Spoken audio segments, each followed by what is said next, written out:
Es freut mich, euch zu begrüßen, teure Eulen, Zuhörers, Zuguckers. Es hat sich angehäuben die zweite Woche von der Sommerprogramm für jüdischer Sprache, Literatur und Kultur, aufgenommen von Uriel Weinreich beim Jüdischen Wissenschaftlichen Institut IWO. Ich bin David Braun, der akademische Direktor von der Hayoriker Programm. Jetzt, bei Zeit, ist unser Sommerprogramm geworden ein Zoom-Sommerprogramm. Bemerkt, als wer verginnt unser Programm und freut sich damit, ist pro Zoom-Sommerprogramm, aber nicht kontra.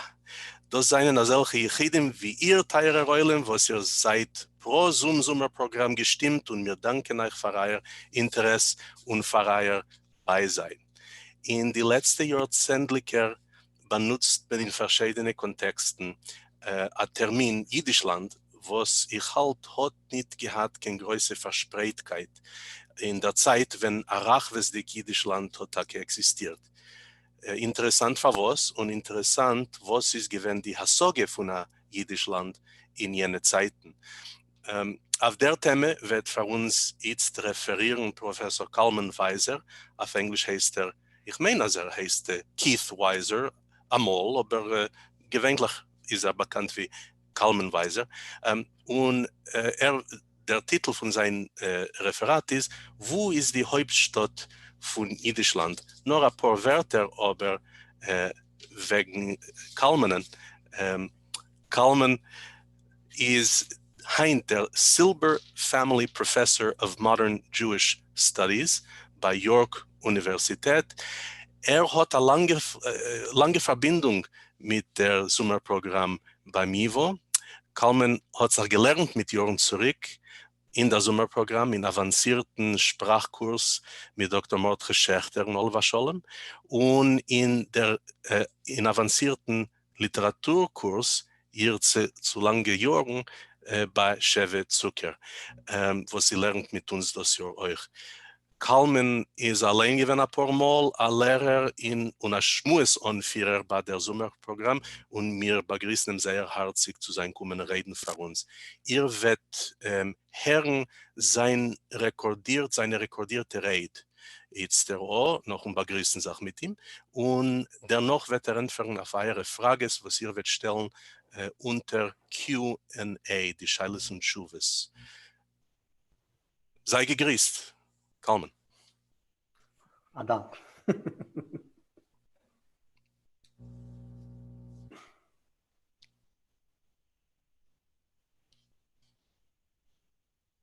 Ich heiße Kalman Weiser. Es ist sehr schön zu sein, heute mit euch. Versteht sich, ich rede von daheim. Ich nehme an, Sie sind euch in daheim. Ich habe rekordiert mein Referat, aber ich will sein mit euch ein bisschen später, zu reden die in Juni, zu entfernen auf eure Fragen. Ich habe sie gegrät eine Präsentation mit Bildern. Wer bald putte werden von meinem Punim, wird ihr sehen die Bilder. Und euch mit Notizen, ihr werdet sehen, dass ich habe gemacht, das auf der Kanada Eifin, das heißt, ich sitze in Toronto, Kanada. Ich habe alles gemacht zweisprachig, nur die jüdische Äußere sind die größere und die englische Äußere sind die kleinere. Geht, ich lasse mich schon unheben mit der Thema, die Hauptstadt von Jüdischland.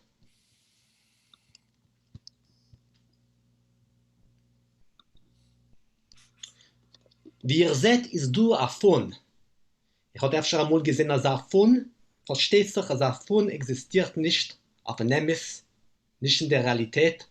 Es ist ein Fun von einem ausgetrachten Land. Es ist die Fun von Jiddischland.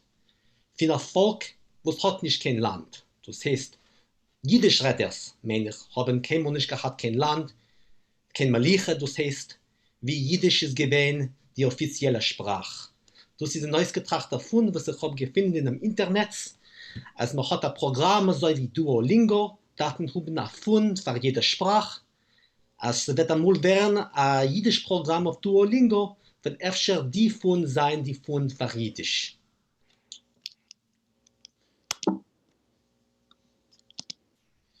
Ich will unheben mein Referat mit ein Zitat von Shmuel Nigger. Shmuel Nigger ist versteht sich gewesen der größte jüdische Literaturforscher Literaturkritiker.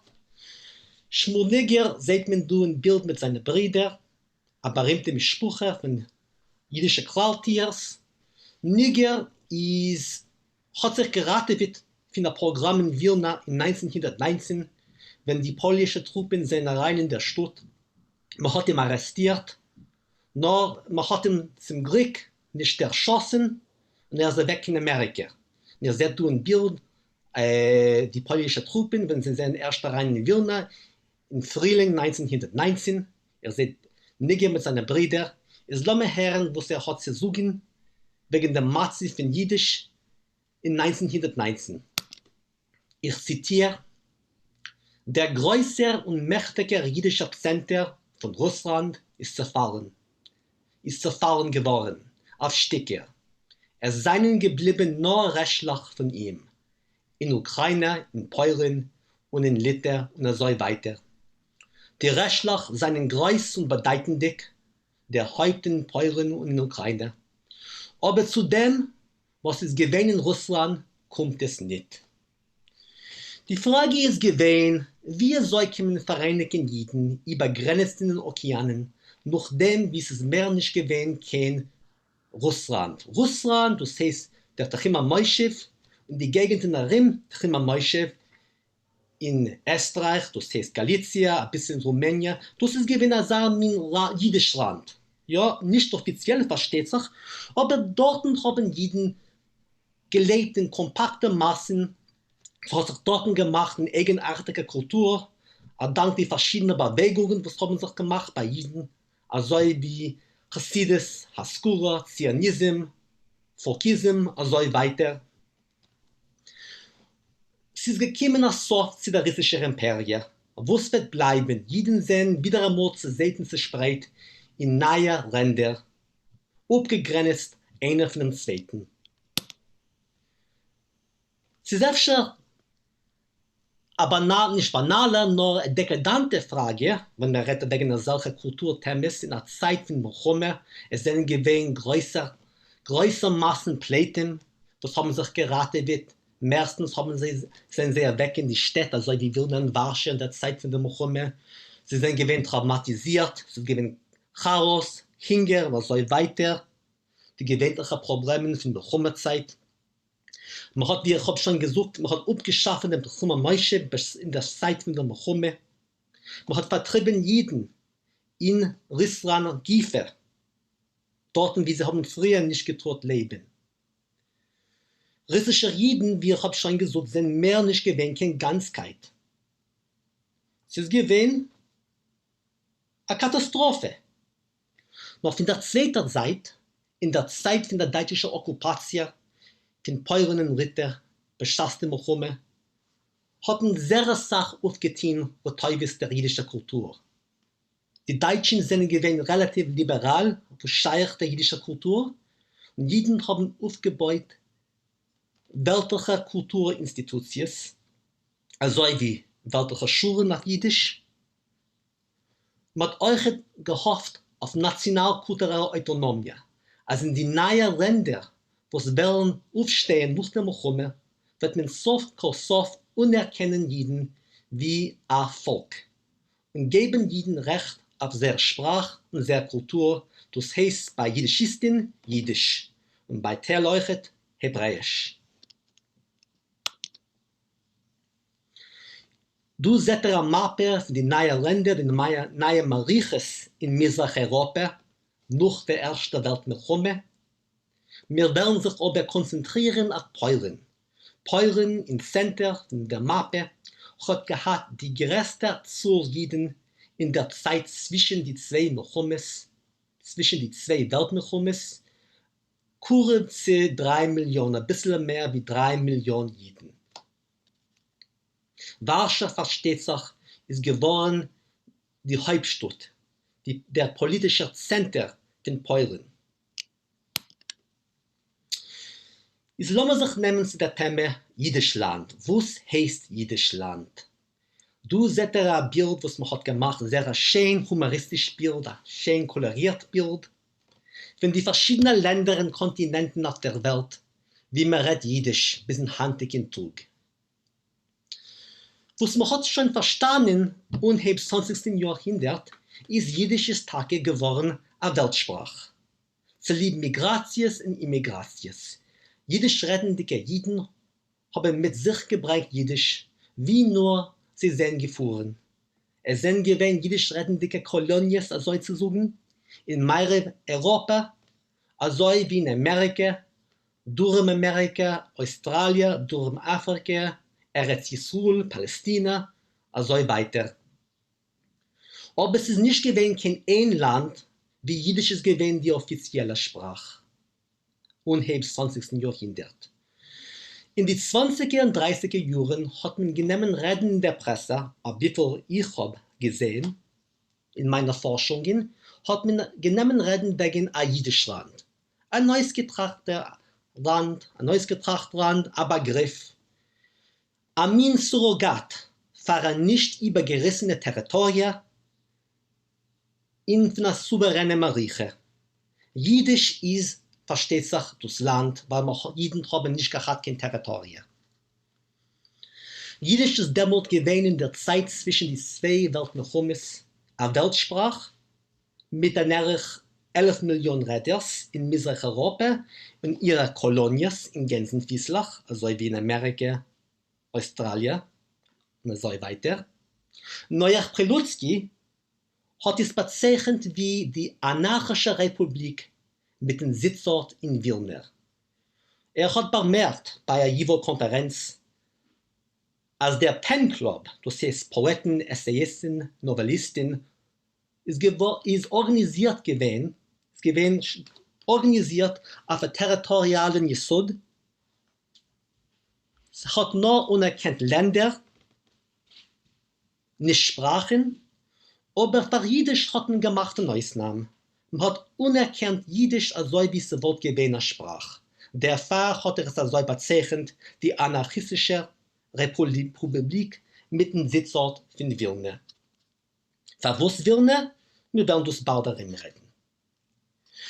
Versteht sich, ob Jiddisch ist schon ein Land, ob nur figurativ geredet, daran haben sein Hauptstadt und seine Ministeriums. Seine Ministers und seine Ministeriums.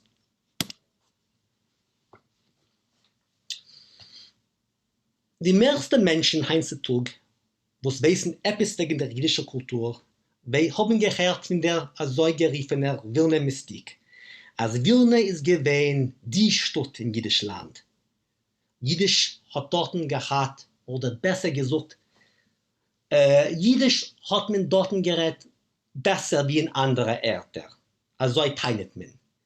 Als Wilna ist gewesen schon eine lange Zeit bekannt wie Jerusalem der Ritter, eine Stadt bewusst mit seiner, oder besser gesagt, eine Stadt, was hat sich geschämt mit Teure. Eine Stadt, was ist gewesen, das Wiegeler von der modernen jüdischen Kultur, auf Jiddisch und auf Hebräisch. Das heißt, im 19. Jahrhundert ist dort gewesen die Haskole. Und man hat geschaffen neue Kulturinstitutionen und veröffentlicht Bücher auf Jiddisch und auf Hebräisch. Es ist gewesen der Hauptstadt oder der Center von dem JIVO, was hat sich etabliert in 1925. Wilner Jiddisch ist gewesen schöner und besser. Man hat ungeheuben Reden Wilner Jiddisch in anderen Orten. Und man hört von Zeit zu Zeit aus Klar-Jiddisch die Standardsprache, was man lernt, in solchen Programmen wie Eierprogramm von dem JIVO, ist basiert auf dem Wilner Jiddisch. Was ist nicht im Ganzen berechtigt, nur das, weil wir darin reden, ein bisschen später. Es ist ja gewinn eine starke Mystik. Es ist gewinn sehr eine größere Tendenz, oder es ist gewinn eine Tier zu halten stark von Wilna, zu lieb der traditionellen und auch der modernen jüdischen Kultur dort. Nur von der zweiten Seite ist die jüdische Intelligenz in Wilna und im 20. Jahrhundert gewinn stark russifiziert. In Asam Matzev hat sich umgehalten bis der Erste Weltmilchumme. Ich will auch bald weisen ein Zitat wegen dem. Nur in der Zeit von der Milchumme hat sich genommen beiden die Situation verwusst, weil die deutschen Truppen sind rein, es sind gewesen jüdische intelligenten Jiddischisten, die haben gestützt Jiddisch. Es ist gewesen politische Sakunas, sie reden auf Russisch. Es sind gewesen andere Völker in der Gegend von Vilna, Poljaken, Litwiner und so weiter.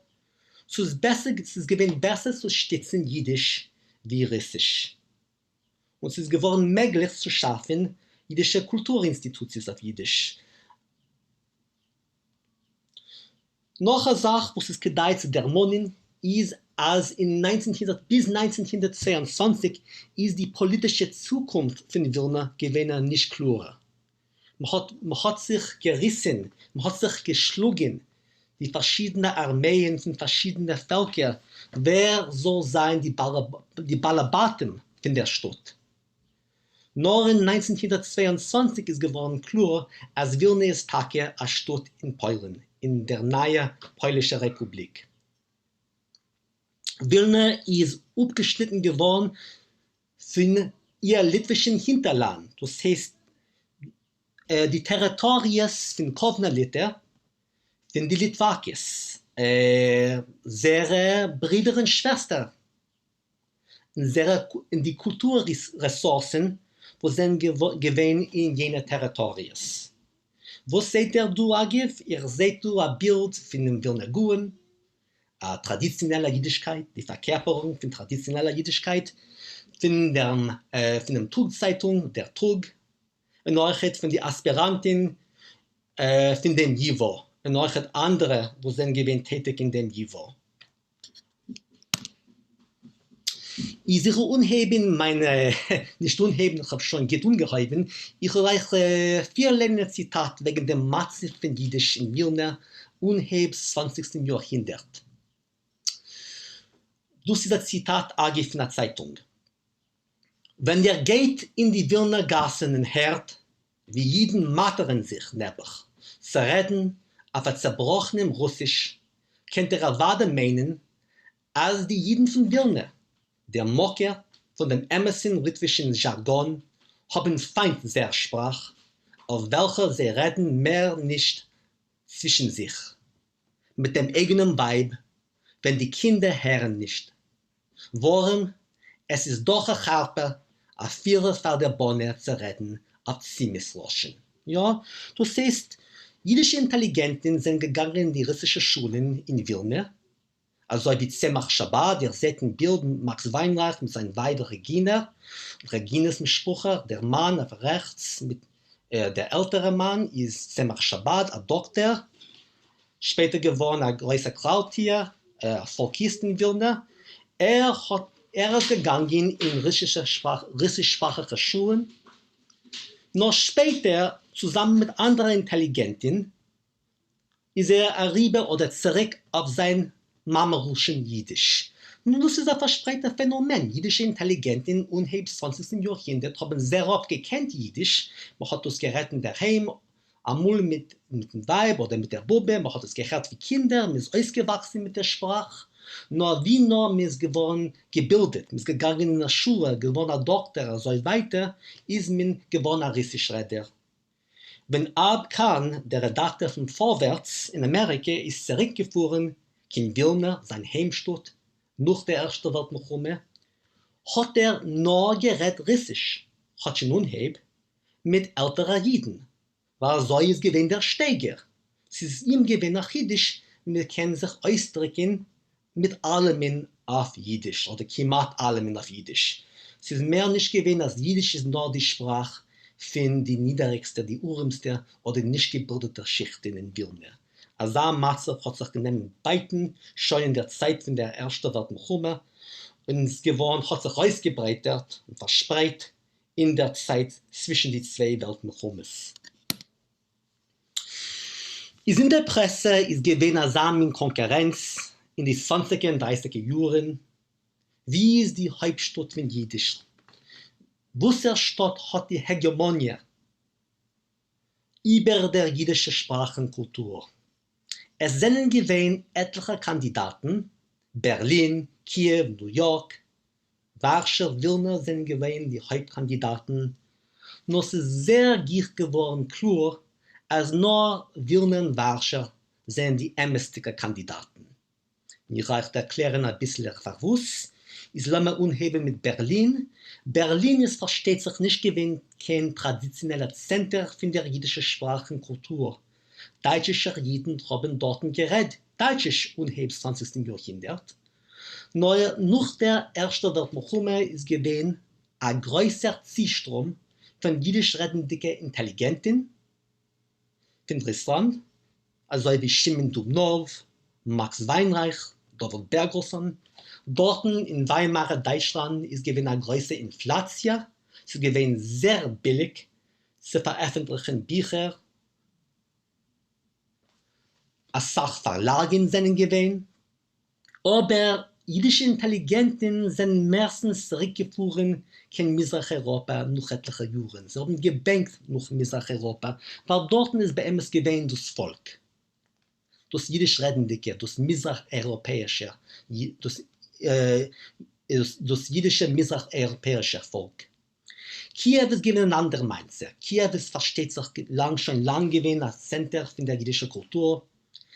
In der Zeit gleich nach der Ersten Weltkrieg in der unabhängigen Ukraine ist gewesen die Kulturliga, eine Kulturorganisation, wo es hat sich abgegeben mit Schulen, Journalen, Theatern und so weiter. Es ist gewesen ein Center von modernistischen Literaturkreisen. Nur Kiew ist nicht geworden der Center von der sowjetischen jüdischen Kultur. Es ist viel nicht geworden die Hauptstadt von der Sowjetukraine. Und eine Sache von den jüdischen Schreiber und so weiter sind weg von dort. New York ist, versteht sich, gewesen die größte jüdische Center, das heißt, wo Scheich Bevölkerung, die Zolliden, dort sind gewesen mehr wie Millionen Jiden, meistens Jiddisch-Redners. Es ist gewesen ein größer Center von der jüdischen Presse und Literatur. Es ist gewesen ein relativ Freiland. Aber europäische Kommentare haben bemerkt, dass dort ist eine starke Akkulturation, eben nicht schon eine Assimilation. Man hat nicht gehabt keine große Hoffnungen, als von New York kann rauswachsen ein Weltcenter für Jiddisch. Was ist geblieben? Es ist geblieben eine freundliche Konkurrenz zwischen Warschau und Wilna. A viele von Wilna ist nicht gewesen klar in der Zeit gleich nach dem Milchome, als Wilna kann werden ein Center, sie liebt den Milchome, sie liebt dem, was es gewesen abgehackt, von Liter und die andere Siebe, was sich früher der Mond, ist schon geworden klar in die 20er Jahren, als Wilna ist ein Hauptkonkurrent. Man hat geredet von der polnischen Warschau und von der litwischen Wilna. Man hat assoziiert die zwei Städte mit Stereotypen wegen oder Chassidim oder Litvakis. Okay? Warschau ist, versteht sich, gewesen die Metropole von der modernen jüdischen Kultur auf Jiddisch. Und das will ich bald darin reden, Bariches, tiefer. Und Wilna ist, versteht sich, gewesen Jerusalem der Liter. Was mehr darf man sagen? Es ist gewesen eine Festung von dem Jiddischismus. Dort ist es gewesen die jiddischistische Tätigkeit sehr verzweigter, sehr breiter, sehr starke. Ist du eine Mappe von Peuren zwischen die zwei Weltmilchumes? Agir hat früher nicht der Mond, als man hat gewollt haben ein Center für Jiddisch in die Meirewländer.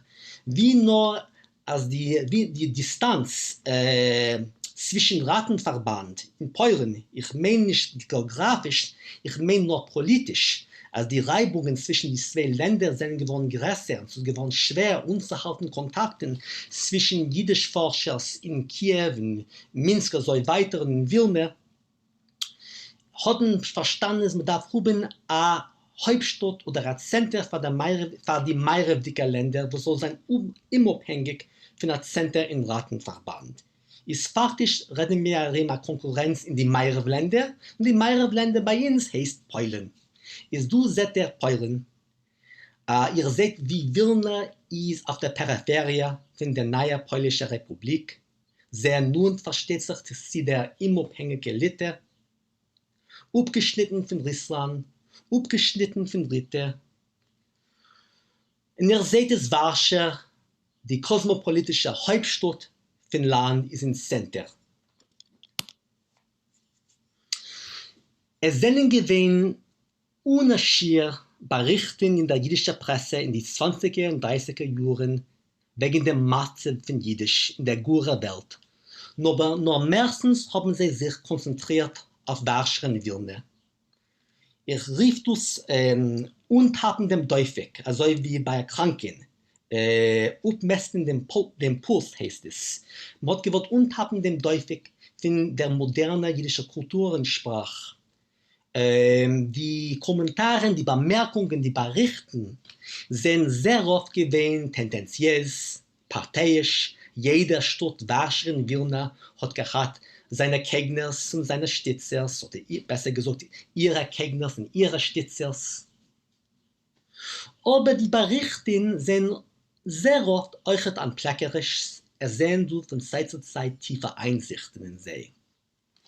Die Kommentare, die Abschätzungen sind gewesen basiert auf die 3 Hauptsäulen von der modernen jüdischen Kultur. Das heißt Zeitschriften, Literatur und Theater in die weltlichen Schulen. Man hat euch darin gerät die Sprache von Schildern, Orthographie und Namen von Kindern zwischen anderen Themen.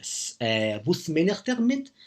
Du seht ein Kiosk, was verkauft jüdische Zeitungen. Man ist gewinnt interessiert, sie die Schilder in jüdische Gegenden, von jüdischen Geschäften sind gewinnt auf Jiddisch, sie auf Polisch. Sie hat genutzt dem Jivo, ein heterischen Ausdruck, sie ein anderer Ausdruck. Sie hat richtig geschrieben, sie nicht richtig geschrieben. Sie hat genutzt polische Wörter, sie jüdische Wörter. Das heißt, Leute, die Abschätzungen von die verschiedenen Journalisten, die haben beschrieben der Massiv. Man hat verkickt Jiddisch in die meisten Berichten bei den Fremden. Das heißt, man hat sich fokussiert auf den säkularen weltlichen Sektor. Als Sache von die Reportagen haben genutzt regionale Stereotypen. Es ist gewesen zum Teil sehr komisch. Du siehst ein Comic von den amerikanischen Zeitungen, dachte ich mir von dem Kundis. Aber sie gilt auch für unsere Zwecke, sie helfen uns zu verstehen, solche Stereotypen. Es ist ein Bild von einem rittwackenden Galizianer. Du reden wir nicht wegen kein Galizianer, nur eine Sache von die stereotypischen Beschreibungen von Galizianers gelten auch für polnische Juden. Sie haben mehr oder weniger geredet auf dem selben Dialekt und sie sind beide gewesen sehr oft Chassidim. Du seht die Mechume auf dem amerikanischen Boden. Ihr seht Jossel, der Ritwak, und man macht häufig von dem, wie so redet, auf sabistische Rossen. Sosia Musia, Ros mich nur zu ihm, und ich will ihm, dem Galizianer Chaser, zuspalten dem Kopf mit dem Hering. Euch mir Assisser, der Franz Jossel. Ja, man macht häufig durch von dem, wie so Ritwakis haben geredet, nicht schön, nur se, ja, Sabes nicht Schabes, Sisa nicht Schießer. Und man macht häufig von die Galizianer, wie so sie sind geblieben, so getreu, zum Kaiser Franz Josef, was man hat geriefen, freiem Jossel, aber nicht wichtig. Und du hat man dem Entfer von Benche, der Galizianer, Rus mich ruchere Alaya, und ich mach ihm dem Ritwak a Ruch in sein Seilenkopf. Wird mir beleidigen mit dem Kaiser, wird mir. Nur es ist übergetrieben, als so reden die Galizianer, die polnische Juden nicht auf Nemes, wir suchen nicht Kup in Rus, wir suchen Kop in Los. Nur ihr versteht schon, das ist gewesen die Personifikation von 2 Kultursteigers, Chassidim und Ritwakis. Wilna ist gewesen assoziiert mit Ritwakis, und Warschau mit Chassidim. Ist lassen wir das reden ein bisschen breiter. Ist du seht in dem Bild dem Jivo Binyan. Der Jivo hat mit sich vorgestellt, hat repräsentiert die moderne jüdische Kultur auf Jiddisch. Und in seht ihr ein Bild von der jüdischen Gegend, von dem traditionellen, was es einmal gewesen ein Ghetto, in Vilna, das ist repräsentiert durch traditionelle jüdische Lebensstege. Was ist mit Vilna? Was ist die Mainzer? Vilna ist in der Zeit zwischen die zwei Weltmilchummes gewesen eine Stadt mit einer 50 bis 60.000 Juden. Dort sind sie meistens gewesen Juden und Poljaken. Aber es sind auch gewesen andere Völker in Städten, auch in der Zwiebel. Man hat geredet auf etliche Sprachen, man hat Polisch, Jiddisch, Litwisch, Weißrussisch, es sind gewesen etliche Religions. Es ist gewesen, laut die heutigen Standarden, eine multiethnische, multireligiöse Stadt. Es ist gewesen die misnagdische Vilna, weil es versteht sich assoziiert mit der Vilna Gun. Dort ist die chassidische Bewegung nicht geworden stark. Und man hat assoziiert Misnagdim mit sein rationell, tricken, asketisch. Vilna ist gewesen klein, es ist gewesen eine sehr urme Stadt in der Zeit zwischen die zwei Weltmilchummes und es ist geblieben, wie ich schon der Mond auf der Peripherie von Polen. Diese Stadt ist gewesen isoliert. Teilmenschen haben geteilt, als Vilna ist eine bessere Hauptstadt von Jiddisch, weil sie so isoliert. Dort kann man sich konzentrieren. Dort darf man sich nicht sorgen wegen dem Hucha von einer Stadt so wie Warschau. Sie ist gewesen eine Festung von der traditionellen, also wie von der modernen jüdischen Kultur, also wie ich habe früher der Mond. Dort ist gewesen eine starke zionistische Bewegung. Der Bund hat sich dort gegründet, so auf 19. Jahrhundert. Dort ist gewesen die Realgymnasie, das ist gewesen eine von den 4 Gymnasien in Polen mit Jiddisch wie eine Lernsprache und es ist gewesen die einzige, das ist akkreditiert geworden von der polnischen Mariche und dort ist versteht sich gewesen der Jivo. Ihr seht da ein Bild von der Strashun-Bibliothek, eine von den wichtigen Forschungsinstitutionen in Vilna. Vilna ist auch eine homogene jüdische Stadt. Das heißt, jeden dort sind oder gewesen von Vilna oder von den städtlichen Rim Vilna. Man hat mehr oder weniger geredet auf ein Jiddisch. Kulturell ist man gewesen sehr homogen. Dort ist die Polonisation gewesen relativ schwach. In der Zeit zwischen die zwei Weltmilchummes, bis der erste Weltmilchumme haben sehr wenig Juden geredet Polisch. Wie ich habe schon früher der Mond Miseri, man hat oder geredet Russisch oder Jiddisch bei Jiden, und das sagt Jiden sind zurück auf Jiddisch. Nationalgefühle sind gewesen sehr stark in Vilna Gegend, nicht nur bei Jiden, nur auch bei den anderen Völkern.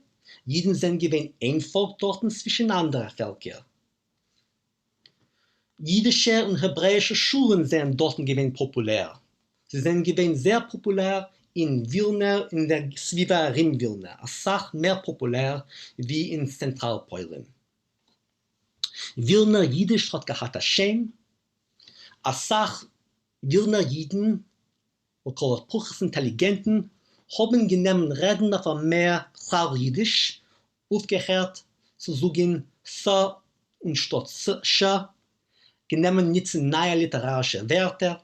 Max Weinreich, der größte Linguist, hat geteilt, als die Kinder sind gegangen, die jüdische wörtliche Schulen, haben gelernt, ihre Tatenmamas zu reden auf einem modernen Jiddisch.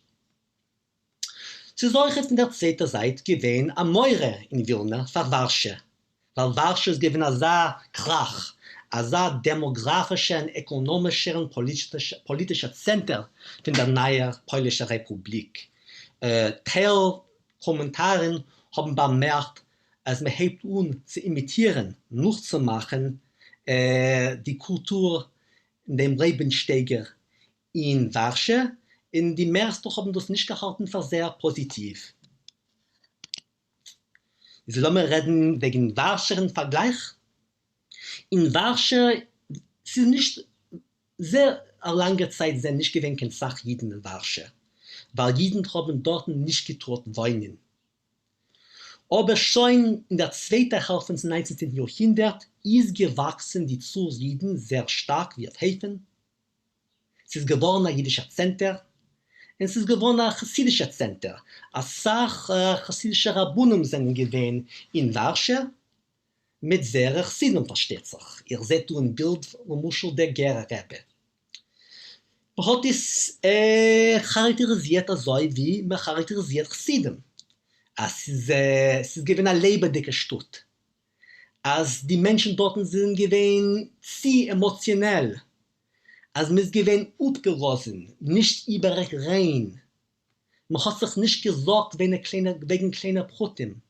Ja, nicht kein sehr positives Bild, aber ein lebendiges Bild. Sie sollte gewesen die Hauptstadt von Polen, sehr kosmopolitische Stadt. Die jüdische Kirche dort ist gewesen die größte in Europa, nun zu 300.000 Menschen. Jeden haben mit sich gemacht, jeden sind gewesen 40% von der Bevölkerung von Vilna. Und sie sind gerade immer ein Drittel bis 40% von der Bevölkerung in Warschau. Aber die Zahl Jiden ist gewesen eine Sache größer in Warschau wie in Vilna. Und Vilna ist im Vergleich mit Warschau gewesen ein kleinerer Center von der modernen jüdischen Presse, Schulen und so weiter. Weil Warschau ist gewesen als so viel größer. Dort sind gewesen eine Sache mehr jüdische Schreiber, Sache mehr jüdische Verlage, jüdische Zeitungen und nicht nur Zeitungen auf Jiddisch, sondern auch auf andere Sprachen.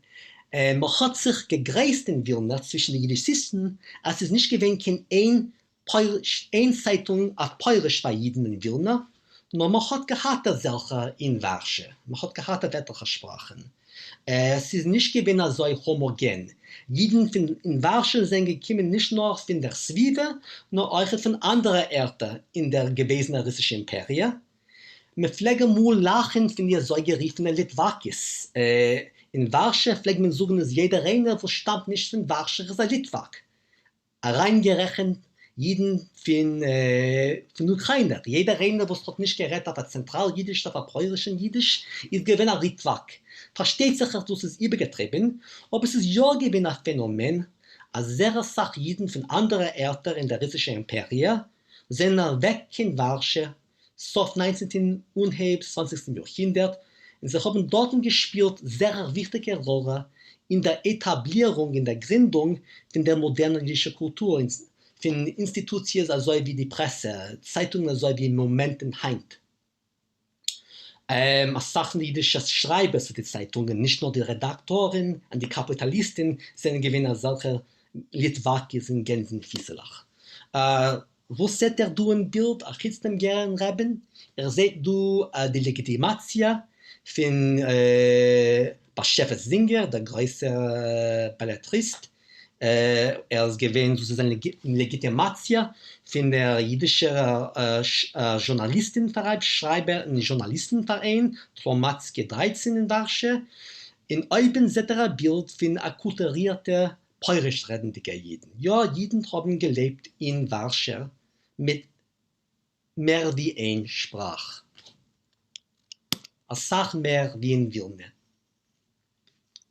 Oder besser gesagt, Jiden haben gerettet eine Sache mehr Polisch in Warschau, wie man hat gerettet in Vilna. Von der zweiten Seite ist Warschau assoziiert in die Presseberichten mit Schund, das heißt Literatur von einer schlechten Qualität, mit Tandet, das heißt einen billigen Kommerzialismus.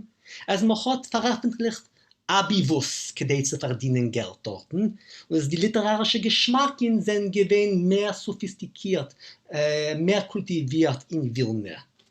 Vilna im Vergleich mit Warschau ist gewesen nicht so politisch zerspalten. Es sind gewesen sachpolitische und religiöse Reißereien zwischen den verschiedenen Parteien in Warschau.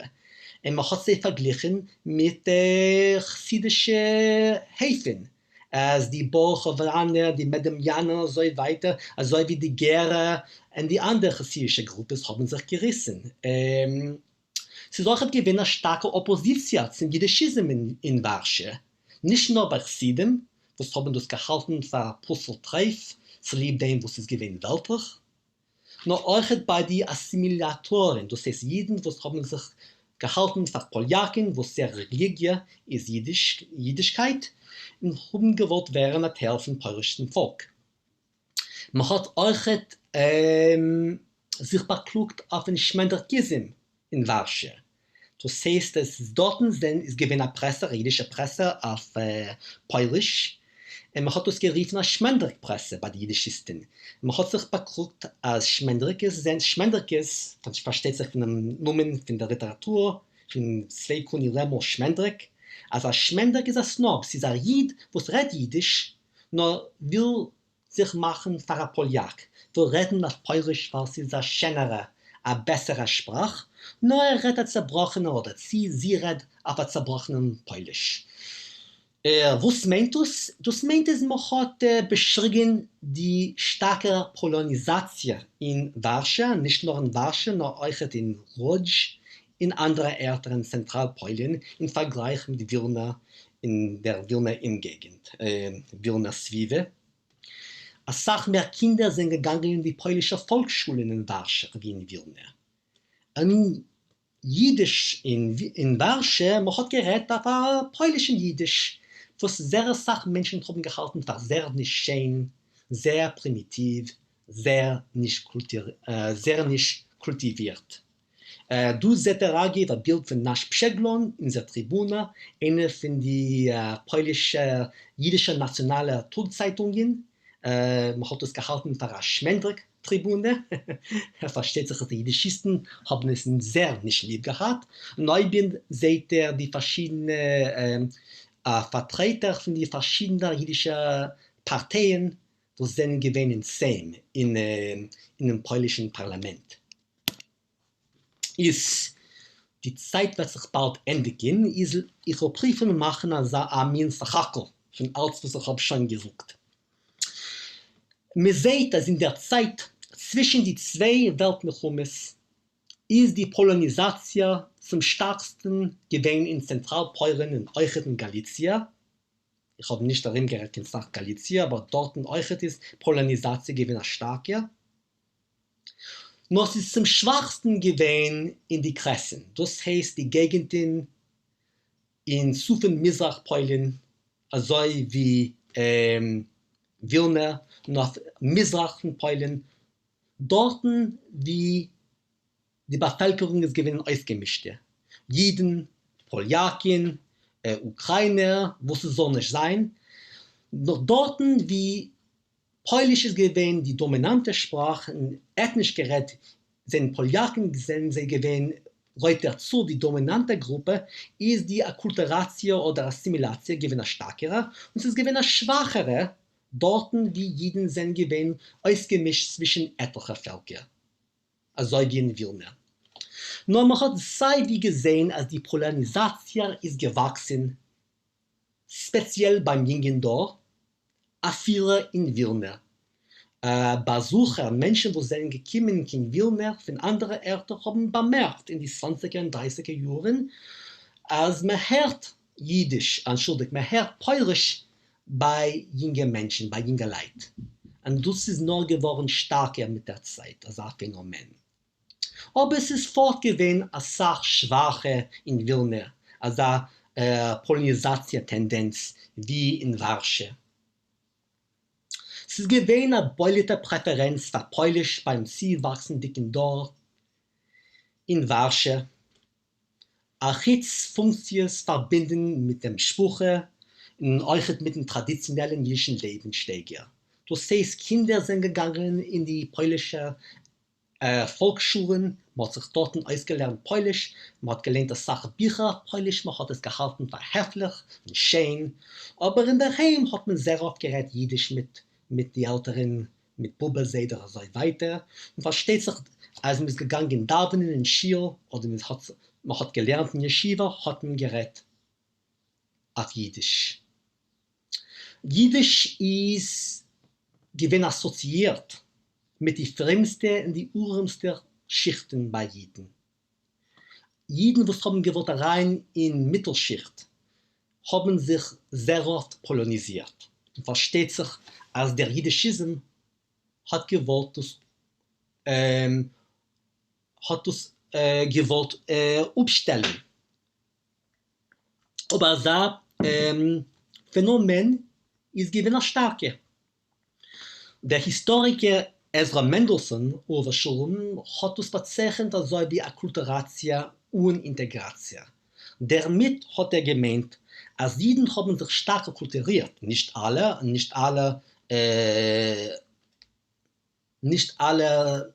wie soll ich sagen, bis der selbe muss. Aber Jiden haben sich akkulturiert in der Zeit zwischen die zwei Weltmilchummes. Mehr wie 60% von jüdischen Kindern sind gegangen in die polnische Malicha-Schulen, in die Volksschulen. Man hat sich dort gelernt Polisch. Aber gesellschaftlich, sozial hat man sich nicht gut integriert. Ich will nicht darin reden, dem Antisemitismus in die Jahren zwischen die zwei Weltmilchummes, aber es ist gewesen eine starke, es ist gewesen eine Sachdiskrimination. Sprachlich ist gewesen aber ein Polysystem. Das ist der Honesh Meruk, der größere Jiddischforscher, hat genutzt als ein Termin, wenn er hat geredet, dem sprachlichen Massiv bei Jiden und Polen zwischen die zwei Weltmilchummes. Also man hat genutzt etliche Sprachen, jeder eine Leute oder seine Funktion oder Fahren an der Funktion. Man hat öfter gelernt eine Zeitung auf Polisch, gegangen sein a Pieser auf Jiddisch, nur ist gegangen Davnen auf Ivrit oder gelernt a Roman auf Ivrit. Jiden haben geredet auf etliche Sprachen, man hat sie genutzt auf verschiedene, ich fand es ist sehr schwer zu charakterisieren, dem Sprachenmassiv, es ist nicht Bullshit. Es ist gewesen eine starke Polonisation, nur andere Sprachen haben euch geredet. Und euch genutzt. Noch von der zweiten Seite kann man sagen, es ist ganz klar, ist nicht gekickt auf die starke Polonisation-Tendenzen, ist Jiddisch geblieben die verbreitete und die führende Sprache im jüdischen Leben in Polen. Jiddischisten haben sich aber gesorgt, man hat gehabt Meure, für einen Untergang von der modernen jüdischen Sprachenkultur in Warschau, in dem ganzen Jiddischland. Es ist gewesen zum Teil berechtigt, aber es ist gewesen sehr stark übergetrieben, sehr weit übergetrieben. Von der zweiten Seite, ich bin schon bei der dritten Seite, ist gedeiht zu bemerken, als es solches gewesen, als die jiddische Klarsprache hat sich heute verspreit. Von der einen Seite ist Jiddisch geworden schwacher in gewisse Teilen von der Bevölkerung. Von der zweiten Seite hat sich ausgespreit oder verbreitet die Klarsprache. Die Klarsprache hatten gelernt in die Zischel-Schulen, die jüdische weltliche Schulen. Sie ist assoziiert mit dem jüdischen weltlichen Sektor. Auch viele in Warschau hatten bemerkt, als früher Mädels in die Beis-Yankiv-Schulen, das sind orthodoxische Mädelschulen, als Sachen die Mädels sind rüber auf den Wilner oder Klar-Jiddisch. Es ist nicht allemal klar, was man meint. Wilner ist die Klar-Jiddisch, Klar-Jiddisch ist teurer, Wilner-Jiddisch ist teurer. Aber man hat gemeint, es reden auf ein Wilner Jiddisch ist schöner und besser. Also man hat schon geredet auf Jiddisch, haben sehr viele Menschen gemeint, es ist besser zu reden auf ein Wilner Jiddisch, auf viele in Warschau, auf viele in die Fremdkreisen. Man kann öfter fast hacken, die ganze Meister sei mit der jiddischen Weltswerte. Der Fisch ist geschmackig auf jenem Tisch. In New York hat man gekickt auf Polen. Polen ist das Land von Jiddisch, die Heim von Jiddisch, dort redet man schöner und besser. In Warschau hat man gekickt auf Wilna, als Wilna ist eine Festung von Jiddisch. Es du in Warschau geht Jiddisch Bagerup, in Wilna lebt Jiddisch. Nur in Wilna hat man sich euch beklugt, als du geht euch Jiddisch hinter, es ist besser in Liter. In Liter reden sehr wenig Jiden bis der erste Weltmilchumme auf der Maricha-Sprache, die neue Maricha-Sprache, Litwisch. Man ist gewinn aufgehackt in Polen, dort ist man geblieben mehr bei Jiddisch. ist jeder ein noch hat gehabt Meure, als Jiddisch geht hinter, aber Jiddisch lebt dort, noch nicht bei uns. Ist ihre euch bringen ein Zitat, sehr schönes Zitat von Bashevis Singer, dem Schreiber, von vorwärts in 1946, hart nach der Zweiten Weltkrieg. Bashevis ist gewesen, ein polnischer Jid, hat aufgelebt etliche Jahre in Warschau, später gekommen in Amerika, New York, hat sich dort besetzt, und du schreibt so. Wenn Warschauer Literat ist reingefallen in Pessimismus und genommen trachten, als Jiddisch geht unter, ist gewähnt für ihn ein Refuhr. Zuvor in Wilna. Dort hat gesehen, mit die eigenen Augen, wie Jiddisch blieb. Ja, Jiddisch hat gelebt in die alle Erde, aber mir ist geworden sehr pessimistisch. Wir können nicht sagen, als Warschau ist gewesen die jüdischste Stadt in Jiddischland, das heißt, hat gehabt die größte Zahl Jiddischredners, größere jüdische Kulturorganisationen und Institutionen, so wie die Presse und Verlage und auch die Schulen. Nur Wilna ist gewesen die jiddischistische Stadt in Jiddischland. Dort ist der Jiddischismus gewesen zum stärksten. Dort ist die Ideologie gewesen zum stärksten. Dort sind die größten Proports Kinder sind gegangen in jiddische Schulen oder auf Jiddisch oder auf Hebräisch. Und man hat geredet Jiddisch bei allen Schichten von der Bevölkerung, mehr weniger auf Jiddisch. Ist der Fall, sage ich, als Wilna ist gewesen eine Festung von dem Jiddischismus und Wilna ist die jiddischistische Stadt in Jiddischland. Einen schönen Dank und ich will bald sein bereit zu antworten auf eure Kommentare und Fragen. Dank.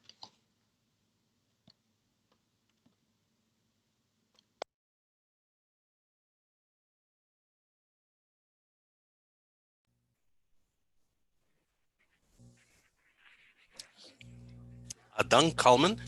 Ich weiß nicht, du bist zurückgekommen zu uns derweil. Wir haben euch abgehört dem Referat. Heute bist du zurück und ich bin euch da. Du siehst mich, Kalman, ja? Ja, ich sehe, geht, ganz gut. Gut. Ich frage, weil da, wo ich bin, ist gewesen ein größer Sturm und auf 2 Sekunden ist die Elektro ausgegangen. Bin ich aber da zurück, der Sturm ist rüber. Dank sehr für den sehr breiten Überblick über der Hauptstadt von Jiddisch oder von Jiddischland. Wir kennen schon nehmen Frages, was kommen von Eulen. Und wir haben einen sehr breiten Eulen von 100 mit über 130 Menschen. Und ihr mögt reinschreiben, eure Frages in ein Abteil von dem Zoom, von der Zoom-Plattform, was heißt Q&A. Ihr seht schon eine, ihr seht schon 2. Und ich will vorlesen die Frage, Kalman. Du wirst gerne anfangen. Gut, Aaron Burstein fragt, wo ist die heutige Hauptstadt von Jiddischland? Es ist so, wie man lernt jiddische Sprache. Es ist gekommen ein Brief von Jiden in Melbourne, Australien. Wie ist die heutige Hauptstadt? Ich sitze in Toronto und ich weiß, es ist nicht Toronto. Hat es denn, du hast gesagt, Jiddisch redest du, man hat sehr lieb Jiddisch in Toronto. Du hast eine schwere Frage, ich habe dich nicht siegegreift auf der Frage. Ich halte von der Weiten noch als New York ist der heutige Center von dem Jiddischismus. Von Jiddisch, du hast eine eine andere Frage. Oh, es heißt, es können Fragen auf die Spuren von dem Kommentar deinem, soll heißen, die Hauptstadt von Jiddischland, dort, wo es ist zum stärksten der Jiddischismus, Dafke? Also wollte ich gesagt, ja, es ist, also ich habe geprüft in meinem Referat, in Wilna ist der Jiddischismus gewesen sehr stark, aber die Zahl Jiddisch-Raders ist gewesen niedriger, wie in Warschau. Warschau hat gehabt, eine Sache mehr Jiddisch-Raders, eine Sache mehr größere jüdische Institutionen. Aber dort ist gewesen eine Tendenz, eine Polonisation-Tendenz, das ist gewesen eine Sache stärker. Ist New York, versteht sich, hat die größte Zahl Jiddischreiter auf der Welt. Efter weiß die Beste von mir. Aber New York ist auch das Zentrum von der Jiddischismus. Ich wollte eigentlich rekommendiert, unser Eulen soll sich zugucken zu dem Video, was ich bin sicher, der Ivo hat es schon aufgestellt, das ist gewesen, das ist ein Referat, was hat gehalten Daniel Sawyer, Punktfahrer Jahren in der Zeit, in der Sommerprogramm, auf der Thema Jiddisch in New York, die Geschichte, Soziologie und der soziale Ort von Jiddisch in New York. Und das wird verantworten zum Teil oder die Frage, sehr ein interessanter Referat gewesen. Ellen Peretzmann fragt eine breite Frage, was es kann uns gut zudienen zu hören, deine Definition von Jiddischismus. Meine Definition oder die Definition, was man hat genutzt in der Presse in den 20er und 30er Jahren, ich verstehe die Frage also, wie soll hat man verstanden den Jiddischismus in den 20er und 30er Jahren, wie soll hat man verstanden die jiddische Kultur. Man hat geredet in der weltliche jiddische Kultur. Das ist der Iker. Das ist gewesen der Iker bei den jiddischen Literaten. Meistens gewesen eine Konkurrenz zwischen Literaten und Linguisten. Linguisten sind noch einmal gewesen Literaten. Man hat nicht da reingerechnet die Frömmerkreisen. Fein, heißt es die jiddisch-weltliche Kreisen, das heißt es. Ja. Aber willst du zugeben, Ersatz zu zwei wegen Jiddischismus nicht nur von soziologischen Guckwinkeln, sondern von ideologischen? Es sind gewinn verschiedene Definitionen. Ich habe geschrieben ein Buch wegen dem Jiddischismus, wegen Noach Perutzki, wegen seinem Jiddischismus. Aber es ist der Gedanke, dass man so schaffen eine moderne europäische Kultur auf Jiddisch, auf die Säude von der traditionellen jiddischen Kultur. Als es man hat bei anderen Völkern, so man haben bei jedem auf Jiddisch. Und wie heißt dein Buch? Gute Frage, ich darf gedenken. Es wird bald raus ein Neubuch. Das Buch, das ich habe geschrieben wegen Prilutsky, hat geheißen Jewish People, Yiddish Nation, Noah Prilutsky and the Focus in Poland. Und sie soll raus in 2011. Der Anheb von dem Projekt ist, versteht sich, gewesen in die 1900er, das verstehen wir. Ja, es hat sich ungeheuer im Stoff 1900, ja. Verstanden. Mit der Jahrtausend zurück, heißt es. Und lass mich vorlehnen, Kasche, was ist reingekommen, von einem Zuhörer, unseren Zugucker, was ist Punkt euch in unserer Lehrerschaft, das ist Professor Isaac Bliemann, was fragt so. Was ist gewesen der Meer mit Kiew und Odessa wie potenzielle Hauptstadt von Jiddischland? Ich hab geschrieben einen Artikel auf der Thema. Dort rede ich eine Sache mehr, das ist eine Sache breiter, entwickle ich meine Gedanken.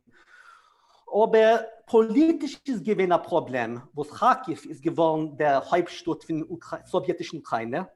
Aber die größere Problem ist, wo die Städte sind gewesen im Ratenverband. Und sie liebt die Spannung zwischen Polen und der Meiredicker Welt im Ratenverband, hat man gedacht, über ein Center in die Meiredränder. Verstanden. Es heißt es die Sowjetenland und gegen der Welt, der Indien ist gewesen, hat gespielt eine größere Rolle. Ja. In Ratenverband hat man geredet von Moskau. Als sachliche Literaten sind weg von Moskau, dort hat man bekommen Arbeit. Man hat gestützt Journalen, aber es ist historisch nicht gewesen kein Center. Versteht sich, in Ukraine ist ja historisch gewesen ein Center, aber man hat, also zu sagen, es ist gewesen, Kharkiv nicht Kiew ist geworden, die Hauptstadt dort, es ist gewesen ein Strof. Weil dort ist gewesen die Hauptstadt in der Zeit von ukrainischer Autonomie. Aber die Hauptsiebe ist, was gewesen im Ratenverband, man hat gedacht, eine mehrere Hauptstadt. In der letzten Zeit, in den letzten Jahren, hat Masha Gessen entdeckt Birobidjan. Ich bin sicher, als du hast gerade entdeckt, Birobidjan als Sache früher. Weißt du etwas wegen, wolltest du gekannt vergleichen die Ideologie oder ideologische Manifesten herum Birobidjan mit Materialien, was reden wegen die Centers von jüdisch-weltlichen Leben, was auf Meire von dort? Zum Bedeuren bin ich nicht kein großer Experte in alles, was hat zu tun mit Birobidjan. Man versteht sich, die Ideologie dort ist gewesen als sowjetischer. Man hat gehalten im Ratenverband die Ideologie von dem Jüdischismus für einen übergetriebenen Nationalismus, einen Faschismus. Man hat geredet von faschisierten Jüdischismus in Polen. Man hat nicht gekannt, dass so klar stark stützenden jüdischen Nationalismus in Birobidjan. Und das ist eine von den Hauptunterschieden zwischen den zwei Tendenzen in Polen im Ratenverband. Israel Gopstein fragt uns also, er fragt wegen Singern, dem Zitat von Baschewison. Wann hat er gemacht sein Kommentar? Von wann ist gewesen? Das ist 1946. Wenn er hat es geschrieben. Ja. Ja, das heißt retrospektiv zurückgucken, Ja. auf was ist einmal gewesen. Ja. Nur man kann finden ähnliche Zitaten schon in die 20er und 30er Jahren. Bashevisis oder von anderen? Von anderen. Also man führt in Polen, man hat kommentiert, als so ist in Polen im Vergleich mit Amerika, im Vergleich mit anderen Ländern, so weiter. Aaron Burstein fragt weiter wegen noch milchomedische Centers und bald nach der Milchome. Das heißt, dass solche Centers, was sind aufgekommen, Tekev nach der Zweiten Weltmilchome. Ihr seht da, dort schreibt er, was für ein jüdisches Center ist Lodge gewesen vor der Zweiten Weltmilchome. Und versteht sich, es ist gewesen ein jüdisches Center, aber es ist nicht gewesen der Center von der modernen jüdischen weltlichen Kultur. Es ist ein gewesen Schreiber, versteht sich, als Sache jüdisch schreibt es, aber es ist nicht gewesen Leute, die also wie man hat aufgemosten, die Seilen von der modernen jüdischen Kultur, Literatur, Schulen, Presse, ist das nicht gewesen kein Center, nur versteht sich, man hat ja gehabt, euch. Harvey Nibulski fragt, für was darf man beklagen, ob ich verstehe richtig, wie er fragt, für was darf man beklagen reden wegen einer Hauptstadt? Was ist gewesen, erstens habe ich nicht genug erklärt, weil ich habe gerettet, man verrät sich. Aber sie sind gewesen etliche Siebes. Erstens hatten wir gewollt zu Neufhalten Jiden. Was kann zu Neufhalten Vereinigen Jiden nach der Ersten Weltmilchome, die Sprachenkultur bei Jiddischisten. Und wenn man hat geredet wegen der Jiddischisten, wie Hasuga bei Begriff, hat man das verglichen, der Modell ist gewesen am Mariche. Und jeder Mariche darf über nach Halbstadt. Es ist sehr symbolisch. Es ist nicht, was es gewesen absolut nötig, aber man soll kicken auf ein Center, was so zu neu halten das Volk. Also der Fall hat man gewollt oben das Center, aber es ist geworden von dem, seine Konkurrenz, was ist gewinnt freundlich, noch hat euch motiviert. Also die Wilner Literaten haben gekickt auf Warschau und gesagt, ach, wir dürfen euch während das Center, wir dürfen oben jung Wilner. Wilner Truppe ist weg in Warschau, hat man gesagt, es fällt in eine Wilner Truppe. Es hat motiviert, inspiriert, man soll werden kulturell schäferisch. Zu der Goldfischer fragt wegen Kruke. Weißt du, ist das sehr eigene von dort, ha? Kruke, es versteht auch euch gerade, dass ich sage, Jiddisch redet. Nur die Polonisation ist von einer Seite dort gewesen, eine Sache stärker wie in Vilna. Die Polonisation ist historisch gewesen stärker in Galizien, weil dort hatten gehabt polnische Autonomie in der Zeit in der habsburgischen Monarchie. Zweitens ist Chassidus ist dort gewesen sehr stark. Und die verschiedenen chassidischen Rebellen haben nicht gehalten von dem Jiddischismus. Es ist gewesen 3 Apostel. Das Jiddisch hat man geredet, aber man hat nicht gehalten von dem Jiddischismus. Man versteht sich, man hat euch dort gehalten, Zeitungen auf Jiddisch und andere moderne Kulturinstitutionen, aber nicht so breit entwickelt und stark voneinander gezeigt, verzweigt wie in Vilna. Dank, Kalman. Und eine letzte Frage dir, was ich stelle allein. Du arbeitest jetzt auf ein Projekt, etliche Projekten. Sei ja so gut und erzähl uns, was es vernimmt deine Zeit wissenschaftlich.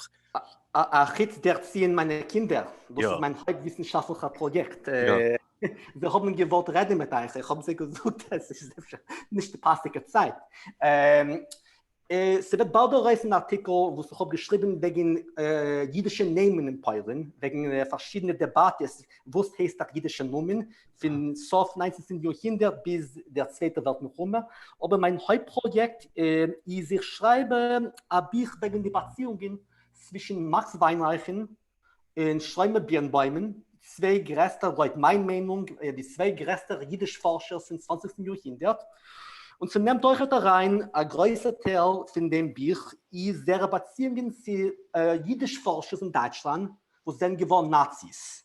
Und ich will in ein paar Wochen rein, weil ich halte ein Referat auf Englisch, wegen die Beziehungen zwischen Weinreichen Birnbäumen und die deutschen Jiddisch-Forscher, wo sind geworden Nazis, diese Beziehungen, entschuldigt, von die 20er bis die 60er Jahren. Dank, ist gut. Ich verbete dem Eulen zu kommen zu Gast auf dem Seite von Ivo, euch zu finden, guckt zu tun auf unser Kalender und euch zu finden, wenn sie kommen vor alle Lektionen in der Dosiker-Serie. In die Montiken kommt vor die Jiddisch-Lektie, in die Donnerstigen kommt vor eine Englisch-Lektie in der Serie von Lektionen wegen der jüdischen Zivilisation und Kalmans Referat, der Komediker wird sein auf Englisch, ja? Auf Englisch, ja. Und das wird sein dem wievielten Tag? Ich meine, ich darf kontrollieren, aber ich meine, es ist oder der 21. Oder wir kommen dem 21. oder dem 26. Juli. Fein. Wir wollen das ausgefunden absichern und wir wollen das versprechen, die richtige Idee ist auf unserer Seite. Dank euch allen von Kommen und von Beteiligen sich und für eure interessante Fragen. Dank Kalman für sein unser Referent. Danke, Sehr interessant. Einen guten Tag allen.